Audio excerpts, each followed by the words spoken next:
L'incarnation est le discours fossilisé d'une antique prétention autocratique. Et tout dernièrement, on a vu le 29 novembre 2025, un kidam du nom de Laurent Gbagbo sortir pour encore raconter sa vie aux Ivoiriens.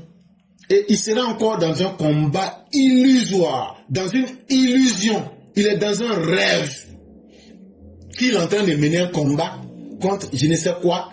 Il appelle ça 4e mandat. Mais en réalité, là, qu'est-ce que ce discours cache? Ce discours cache les envies d'un dictateur. L'échec d'un soi-disant politicien dont le discours ne passe plus, parce que son discours là est relégué comme dans le temps des dinosaures. Un discours qui ne passe plus. En quoi le soi-disant combat contre un 4e mandat constituerait-il une alternative politique en Côte d'Ivoire? Et pouvoir et comprendre de quoi nous sommes en train de parler. Un Ivoirien qui est aujourd'hui sérieux, qui dit comment je vais faire pour mettre mes enfants à l'école? Comment je vais faire pour améliorer l'avenir? Est-ce que cet Ivoirien-là, quand tu vas venir lui dire moi je suis en train de faire combat pour 4e mandat, lui va te dire ton 4e mandat là-haut, ça change quoi en Côte d'Ivoire? Ton combat de soi-disant 4e mandat là, ça change quoi en Côte d'Ivoire? Ça n'amène rien, ça ne change rien à la vie des Ivoiriens. C'est un combat qui n'a aucune importance. Seulement c'est dans ta bouche là que ça sonne, mais ça n'a aucun effet. Voilà comment les Ivoiriens perçoivent ce message. Surtout lorsque le personnage qui en appelle à ce soi-disant combat fut un autocrate sanguinaire impénitent, notoirement animé par une logique de rancune et de vengeance. Mais là encore, le plus lamentable dans l'affaire, peut-être que ça aurait pu prendre, mais quand on se souvient que celui qui soi-disant se bat pour un prétendu 4e mandat, celui-là même a été un dictateur sanguinaire qui ne regrette pas les vilains actes qu'il a posés dans la vie des Ivoiriens. Une personne remplie de rancune et de vengeance. Il est rancunier comme un scorpion. En quoi les droits fondamentaux du peuple ivoirien, qui furent allègrement piétinés par cet autocrate impénitent, seraient-ils aujourd'hui défendus par ce dernier qui entend plutôt obtenir au détriment du droit pénal la libération des exécuteurs des basses œuvres de son régime meurtrier? Mais le plus choquant dans l'affaire, c'est de voir encore que ce dictateur sanguinaire, un impénitent, qui s'appelle Laurent Gbagbo, aujourd'hui voudrait nous dire que lui, il est en train de défendre les Ivoiriens dans un soi-disant 4e mandat, afin qu'il puisse échapper à la justice, lui et ceux qu'il a envoyés pour exécuter, réaliser ces basses manœuvres pour mettre la Côte d'Ivoire dans le chaos. Alors que lui-même, il a été de 2000 à 2011 le chef d'un régime meurtrier.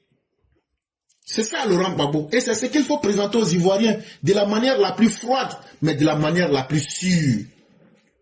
Laurent Gbagbo n'a pas été du tout un bien pour les Ivoiriens. Chers Ivoiriens, c'est la première chose qu'on doit vous dire. Laurent Gbagbo, pour vous, ce n'est pas à moi de vous le dire. Il aura été l'archétype du désordre et de la confusion en Côte d'Ivoire. Laurent Gbagbo, que je vais appeler ici Azazel, est l'ingénieur de la chute et du chaos. L'obscur seigneur du pourrissement en Côte d'Ivoire, l'adorateur de l'éphémère et du superficiel, le pédagogue de la corruption et de la déchéance, le maître des comportements toxiques. Laurent Gbagbo, moi je suis prêt pour toi de... Hey, faut même pas t'amuser un jour avec moi. Je dis, je suis mal prêt même. Donc, un tel individu que je suis en train de vous décrire là.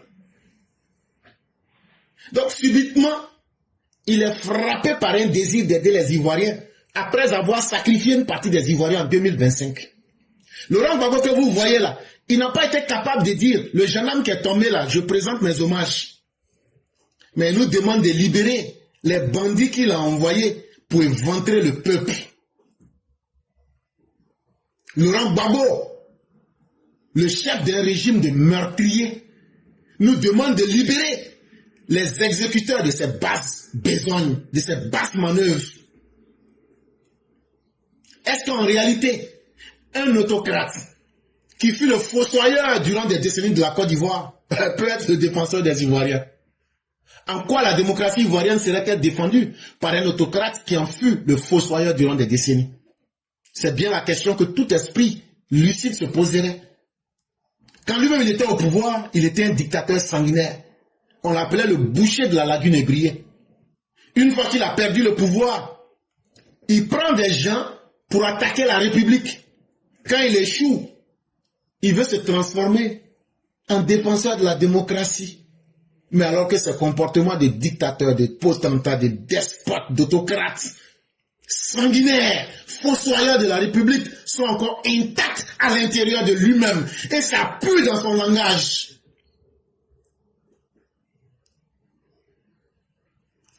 En ces diverses postures, qui ne sont en réalité que des impostures et des diversions conduites par des représentants emblématiques d'une ancienne caste autocratique d'oppresseurs, se pose la question du recentrage du débat national sur les problématiques existentielles et démocratiques du peuple.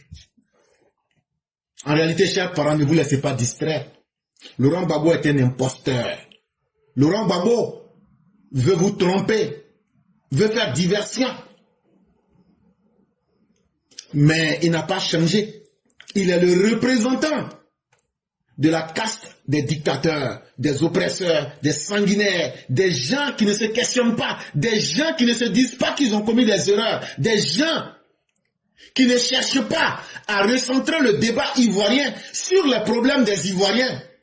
Il est de la partie des gens qui ne cherchent pas à poser les vrais problèmes de la démocratie ivoirienne.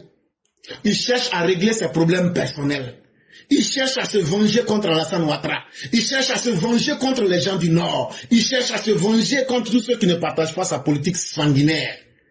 Ils cherchent à se venger contre tous ceux qui étalent son aveuglement mental, son aveuglement historique et son aveuglement politique. Pour comprendre que Laurent Gbagbo est un pharisien, il faut simplement lui donner le pouvoir et vous comprenez de quoi il est capable en termes de commettre du mal. Et c'est pourquoi il faut que vous, les Ivoiriens, nous vous avertissions.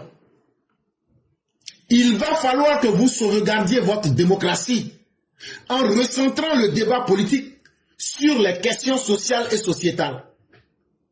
Il va falloir que vous recentrez, que vous repreniez le contrôle de votre débat pour poser aux politiciens, dans la société, voilà les problèmes que nous on a. Notre société ivoirienne, là, voilà le modèle de société que nous voulons construire. C'est ça qui va vous arranger. N'écoutez pas les woba-woba, les waiko et les wuru-wuru de Laurent Gbagbo. Il est dans son monde, il cherche à être le roi de son propre enfer. Et ça là, laissez-le dans son rôle. Les moutons et les wow-wow qui sont en train de le suivre là, ils vont tous se retrouver en enfer. Mais vous les Ivoiriens là, Dieu ne vous a pas créé pour que vous puissiez suivre quelqu'un qui va vous conduire en enfer. Parce que lui, il a un problème à régler avec Ouattara. Ouattara se trouve devant lui à Abidjan là-bas. Tout ce qu'il a à faire là, il a le numéro de téléphone de Ouattara. Il y a le palais des sports qui est là-bas. Il peut appeler Ouattara. On n'a qu'à se rencontrer au palais des sports demain. Et puis là, il faut venir avec gants. On va se babou, on va se boxer entre nous. Celui qui va gagner va prendre le pouvoir. Il peut faire cette proposition à Ouattara. Mais il voit Ouattara et tourne. Il veut blaguer en front des gens. Tellement il est mauvais. Quand il voit les enfants qui ont entre 14 ans et 20 ans là, il dit ouais, les gars, c'est comment? On est des camarades, non, les potes, c'est comment? Venez, on va prendre un pot. Et après, il les blague, il les met dans Ourougou, et puis maintenant, les enfants des gens meurent. Mais il fait ça pourquoi? Il fait ça parce qu'il a de la haine contre les enfants. Quand il voit les jeunes gens sont en train de vivre en paix là, ça lui fait mal. Lui qui a transformé 4 millions de jeunes Ivoiriens en miliciens. Quand les jeunes Ivoiriens aujourd'hui se lèvent pour aller chercher travail.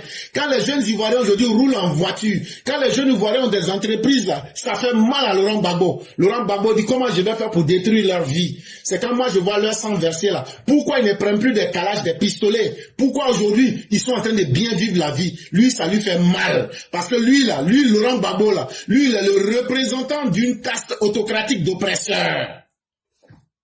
Et là, sa spécialité, c'est de faire du mal aux populations. Et il faudrait que lui puisse détourner les jeunes Ivoiriens et le peuple ivoirien des vrais problèmes existentiels et des vrais problèmes démocratiques en essayant de jouer les troubadours de la République pour distraire les Ivoiriens. Mes chers Ivoiriens, si Laurent Gbagbo était capable de quelque chose là, il a dirigé du 26 octobre 2000 au 11 avril 2011.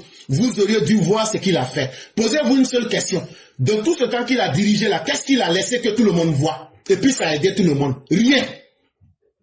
Et puis c'est lui qui va venir tomber subitement amoureux de vous pour vous expliquer ce qui est bon pour vous. C'est faux. Laurent Gbagbo cherche à vous utiliser comme de la manière il a utilisé plus de 4 millions de jeunes pour les envoyer devant les mercenaires, pour les envoyer devant les rebelles, pour conduire ses enfants à l'enfer là.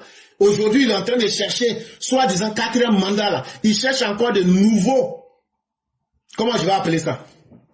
De la chair à canon pour mener son combat. Pour que lui, son ego, son orgueil là, il n'a qu'à être content. Et si lui ne gagne pas ce qu'il veut là, toute la Côte d'Ivoire n'a qu'à mourir à sa jeunesse. Là, quand les jeunes vont mourir là, il n'y aura plus personne en Côte d'Ivoire. C'est ça le plan de Laurent Gbagbo. Et donc, petit à petit, il pense qu'il va vous distraire. Il a essayé son escroquerie politique sur le PDCI. Il a essayé ça partout, ça n'a pas pris. Il veut maintenant, désespérément, distraire les Ivoiriens. Mais ce qu'il dit là, c'est du flatus vocis. C'est du pur vent qu'il est en train de vendre. Parce que les Ivoiriens que vous êtes, à la fin de la journée, quel que soit votre parti politique, il y a une question à laquelle vous n'échapperez pas. Qui va venir construire mon avenir pour moi? Hey! Chacun des Ivoiriens et chacune des Ivoiriens, quel que soit votre parti politique, quelle que soit votre religion, quel que soit votre niveau social là, qui va construire votre avenir pour vous-même? Cette question-là, personne ne peut échapper à ça. Maintenant, si tu ne veux pas te poser cette question, ça veut dire que toi, tu n'as pas d'avenir là. C'est que tu vas aller suivre Laurent Gbagbo. Et quand tu suis Laurent Gbagbo là, quand tu n'as pas d'avenir là, tu vas aller dans la tombe de manière précoce. C'est clair. Si toi-même tu décides que tu n'as pas d'avenir là, c'est que tu ne vas pas vivre. Donc tu vas te retrouver dans les tombes de façon précoce. Mais toute personne qui a un avenir, et toute personne qui est responsable de sa vie se dit, qu'est-ce que je deviens dans 10 ans? Et pour devenir quelqu'un dans 10 ans, est-ce que c'est pas mieux je vais suivre un dirigeant qui est en train de collaborer chaque jour avec les plus grandes puissances du monde pour me protéger? Ce dirigeant s'appelle Alassane Ouattara. Est-ce que c'est pas mieux que je vais suivre quelqu'un qui en 2026 a mis 81 milliards au service des jeunes? Il dit, vous les jeunes, voilà 81 milliards pour vous. C'est pas mieux, je vais suivre cette personne-là. Est-ce que c'est pas mieux, je vais suivre quelqu'un qui dit, j'ai l'école de la deuxième chance, je peux aller apprendre à écrire, à lire, à faire un métier. Là où on me demandait d'être milicien, là où on me demande d'être un marcheur dans les rues. Et ça, ce sont des problématiques sociales. Et si nous arrivons à régler ces problèmes sociaux, nous allons construire une société humaine respectable et digne. Et donc, chers jeunes gens, ne vous laissez pas emberlificoter, ne vous laissez pas obombrer, ne vous laissez pas matagraboliser par le chef des autocrates, oppresseurs, les sanguinaires emblématiques de la Côte d'Ivoire, Laurent Gbagbo. Ne vous laissez pas impressionner par ces messages de haine. Si lui-même il est fort là, et qu'il a la haine là pour Ouattara là, il n'a qu'à aller trouver Ouattara, ils vont aller se battre là-bas. En rejetant au rencard de l'histoire les débats superfétatoires de coterie, dépassés et déconnectés du réel. Nous, on n'en a pas besoin, Laurent Gbagbo. Ton combat là, c'est toi seul qui seras le premier à gagner le plus grand bénéfice. Faut aller le mener toi seul. Faut aller le mener. Là, quand tu vas gagner là, c'est quand tu vas gagner là, si tu es gentil ou même tu as changé là, bénéfice que tu auras là, on va voir si tu peux partager. Mais tu ne vas plus avoir enfant de quelqu'un encore. Tu n'auras plus enfant de quelqu'un. Sauf ceux qui sont maudits et ceux qui n'ont pas, eux-mêmes ont décidé que Dieu s'est trompé pour les mettre dans le monde là. Et qu'eux n'ont plus besoin de leur avenir. C'est eux que tu pourras avoir. Mais même quand tu fais eux-mêmes là, ils voient que toi-même tu ne vaux rien. Toi-même là, tu vaux rien et ça les décourage même pour ajouter dessus. Parce que quoi? Les Ivoiriens ont révoqué définitivement les prétentions oligarchiques de pouvoir dont l'ex-chef du FPI, PPACI, LMP, COGEP et ses semblables constituent l'incarnation fossilisée. Laurent Gbagbo, de la manière dont on a enterré les dinosaures là, et puis ça fait 10 000 ans là, ton discours c'est comme ça. Tout ce que vous faites là, on a honte de vous. C'est mieux vous-même là, vous allez vous enterrer vous-même pour que les Ivoiriens vous oublient. Ou bien rendez-nous le bilan de ce que vous avez fait en dirigeant les Ivoiriens. Voilà de quoi il est question.